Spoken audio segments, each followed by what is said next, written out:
হাতে সময় খুব কম, সামনেই নির্বাচন, অথচ প্রচারের ময়দানে নামার আগে লড়তে হচ্ছে উনুনের ধোঁয়ার সঙ্গে। গ্যাসের অভাবে কাঠের উনুনে রান্না সারতে গিয়ে নাভিশ্বাস উঠছে ইন্দাসের তৃণমূল প্রার্থী শ্যামলী রায় বাগদির। দেখুন।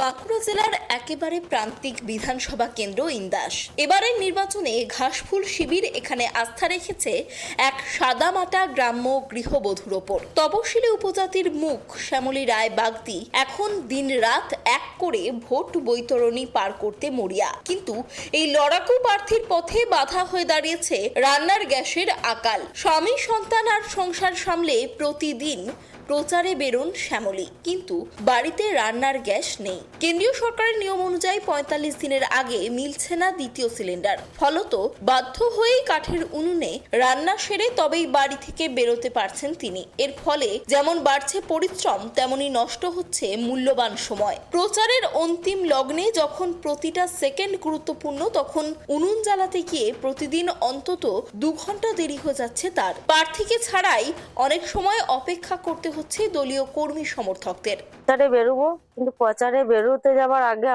আমি যেহেতু সাধারণ গরিব পরিবারের গৃহবধূ, তাই আমাকে প্রচারে যাওয়ার আগে বাড়ির সমস্ত কাজ করে যেতে হয়। রান্না করা থেকে বাসন মাজা, রান্না বাটা, আনাজ কুটা, ঠাকুরকে জল দেওয়া এবং রান্না করার মধ্যে বিশাল সংকটে পড়ে আছি। কারণ আপনারা জানেন যে ৪৫ দিনের কমে এখন গ্যাস পাওয়া যাচ্ছে না, গ্যাসের সংকট প্রচুর। গ্যাস থাকলে হয়তো তাড়াতাড়ি করে রান্না করে বেরোতে পারতাম, কিন্তু গ্যাসের সংকটের জন্য আমাকে উনুনে রান্না করতে হচ্ছে, কাঠের জ্বালনে। সেখানে দেরি হয়ে যাচ্ছে, ২ ঘন্টা দেরি। যেখানে ২ ঘন্টা আগে হতো, সেটা ২ ঘন্টা লেটে আমাকে প্রচারে বেরোতে হচ্ছে। গৃহবধূ থেকে প্রার্থী, এই যাত্রাপথ সহজ ছিল না। তবে এই প্রতিকূলতা জয় করেই ইন্দাসের মানুষের মন জিততে মরিয়া শ্যামলী। এখন দেখার উনুনের ধোঁয়া পেরিয়ে জয়ের হাসি তিনি হাসতে পারেন কিনা। ইন্দাস থেকে সঞ্জীব মল্লিকের রিপোর্ট, কেটিভি বাংলা।